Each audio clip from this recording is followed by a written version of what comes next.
like this movie for all the wrong reasons. See, because going into this movie, I knew we weren't going to get a 100% accurate Tekken story, as if we were all of a sudden going to get an accurate video game adaptation in a live action flick, right? But besides, it's not like we didn't already have a well-made Tekken adaptation. I mean, we already had Tekken the motion picture OVA.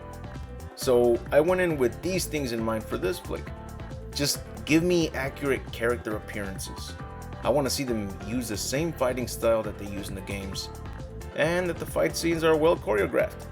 Basically, that's all I asked for in a fighting tournament flick. So, what did I like here?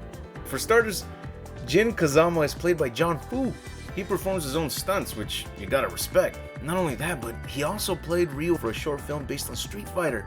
That's amazing! I think he did an excellent job with his fight scenes as well. Oh, and John Fu isn't the only one who's played two iconic fighting game characters here, because Kari Hiroyuki Tagawa, who played Shang Tsung in the first MK film, he is here to reprise the role of Heihachi Mishima. Amazing, right? They pulled it off with his iconic hairstyle as well.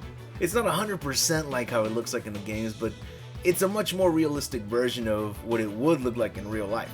Because I mean, let's be real here. His hairstyle in the game series looks like, well, it looks great in anime, right? But in real life, it's gonna look like two giant bird wings super glued behind his ears. Heihachi doesn't fight in this movie, sadly, but I appreciate that it's this particular actor portraying him because of the trivia I just mentioned. His acting wasn't bad at all. If anything, he sounded a lot like he was playing Shang Tsung again, which ain't bad. He's a dominant character, you know that. Kazuya, he's here and he's got a goatee, and I don't get it. I don't get it. Why, Namco? Why won't you just give Kazuya a goatee already? Look at him here. This isn't bad. At least this way he won't completely resemble Vegeta. I used to hate that Kazuya looked like this when I saw this flick, but I commend the actor Ian Anthony Dale for keeping it. I say it suits Kazuya more than he knows it. His only fight scene at the end, though, that was too disappointing. Speaking of disappointment, martial law. He does not look at all like Bruce Lee. He doesn't look Asian either. The actor Kung Lee is actually Vietnamese, but he looks like he's one of my cousins, if he was in shape. But I do like that they at least gave him the correct wardrobe. They paid attention to one thing about him, which really sucks because Law fights identical to Bruce Lee in the games. He even makes the same noises when he strikes. I would have loved it if this guy at least made those wah sound effects, right? Speaking of the fight scenes, the fight choreographer Cyril Raffaelli was a fan of the Tekken games before the production of the film began, so when he got hired to work in this movie as the fight choreographer, he played the latest Tekken game at the time with some of the cast and crew members. That's pretty good, right? He mentioned that he wanted to throw in some other movesets from the game into the movie, which is when we get a lot of memorable takes with these characters. Miguel Rojo is played by Roger Huerta, who's an actual MMA fighter. When I first saw this movie, I thought that they did this character dirty with all three things I wanted to see from a video game character. That they look recognizable, act like the character, and fight like the character. This guy does not look like him, fight like him, or act like him. I don't think the filmmakers knew what his video game character was supposed to be like, because they didn't give him a description when they brought him up as a contestant. But they did give him his Matador pants. I mean, look at that. Not bad, right? The women in this movie are hot. That'll always be a plus in my book, especially since they dress like their characters too. They sadly did not fight like them though. In fact, I don't think any of them knew how to fight at all. Their posture and stance is a dead giveaway, but again, I appreciate that they at least wore their iconic outfits. Nina and Anna Williams look perfect. They're assassins like in the game series, and remember how in the animated movie of Tekken, both Anna and Nina Williams were all around Lee, and they'd sleep with him, follow his orders when he told them to get rid of Kazuya?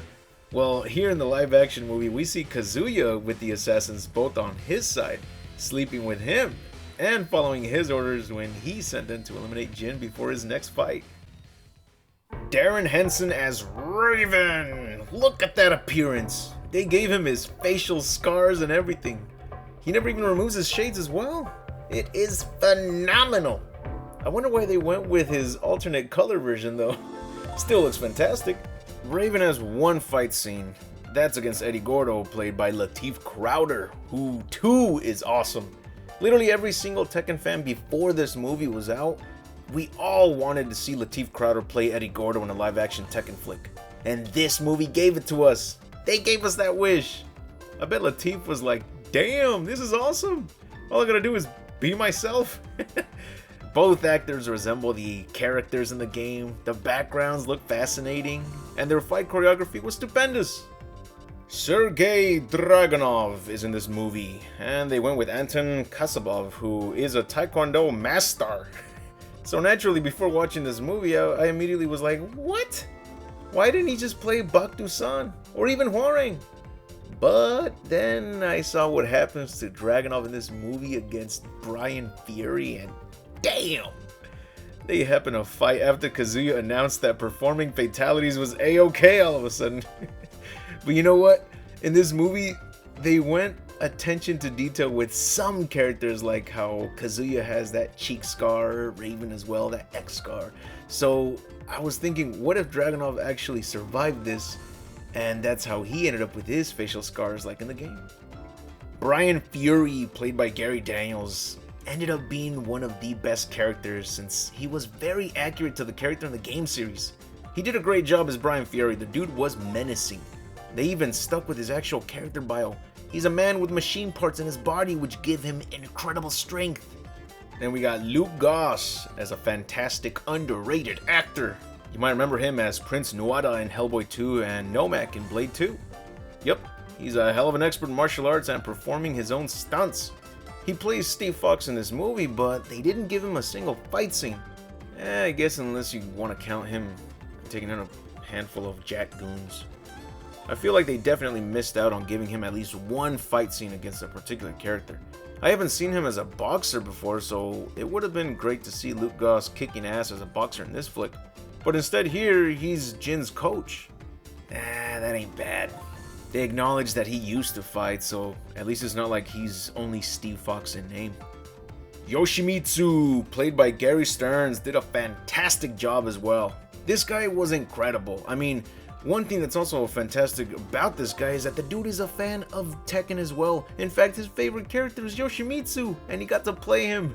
Woo! Can't say bad things about that at all. The costume closely resembles his Tekken 3 appearance, and he even fights with a sword. He doesn't talk, and I think he would have won the tournament if Jin was not competing.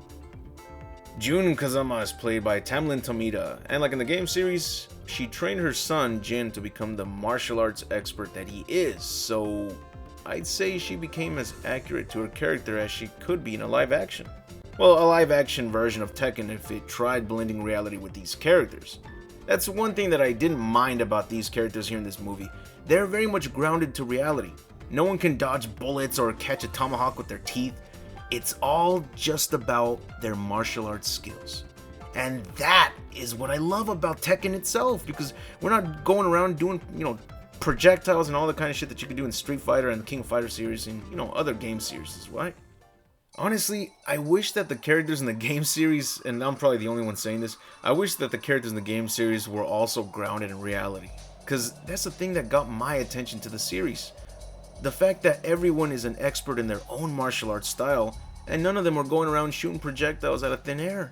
Nor are they jumping 10 feet high like some type of superhuman. The Mishimas and Kazama bloodline is like the only one with superhuman crap, which easily makes the remaining 40 or so characters completely outclassed. I mean, have you seen how these guys can turn into these giant creatures? It's nowhere near a fair fight for everyone else. That is why I like that this movie's version of Tekken is more grounded with reality, even with the main characters that are part of the Mishima bloodline. Christy Monteiro is played by Kelly Overton, and she is stunning. She was given the right outfit, and one would say it's a little too good. But unfortunately, like I mentioned before, she does not fight like her character's supposed to. She's supposed to be an expert at capoeira like with Eddie Gordo. She doesn't even interact with Eddie here at all, though. It's weird. And she hooks up with Jin? Jin, of all people? Like, what? I don't think they ever interacted in the game series. It felt so random.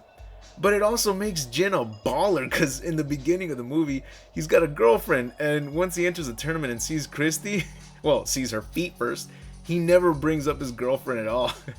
And it's not like the movie forgot about her as well, because at the end, after Jin wins the tournament, we see the crowd, and the crowd that knew him back before he moved over to do the tournament, and we see her, and she's all happy for him. Little did she know what he had been doing in between those fights.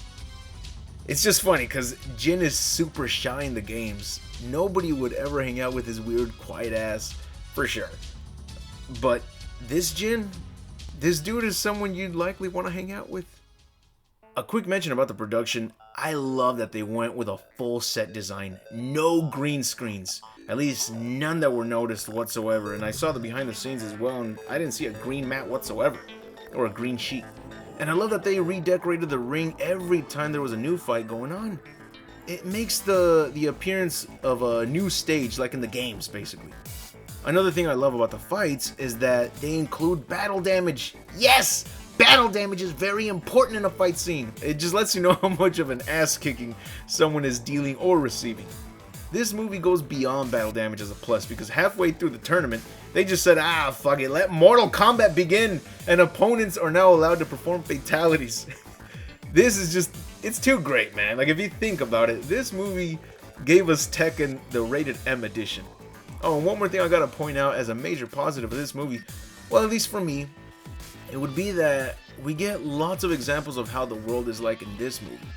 In this world, companies went to war with each other, the world heavily changed, and now you have people paying large sums of money for things like chocolate bars and coffee. There's a strict curfew, and you get shot by soldiers, by the Jack soldiers, if they catch you outside after hours, and they showed it. But the fact that everything is practical with actual set designs for everything, it makes the illusion of this world feel real. And I commend them for that. The way I see it, this movie is like a dark version of Tekken. See, the story is still about the Mishima bloodline. Most characters do share the same backgrounds as their video game versions. Honestly, I think people would have praised this story if it was presented in like a comic book as an alternate timeline.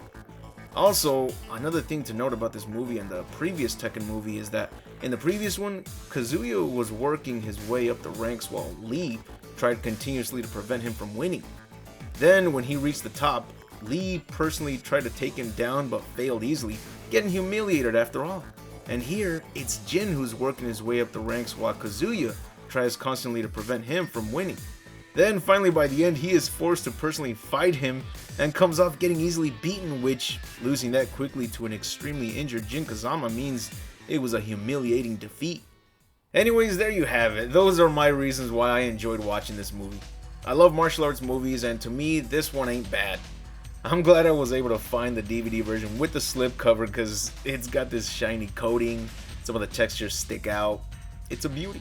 Sadly, the movie only came with a special feature, singular, as it says in the back.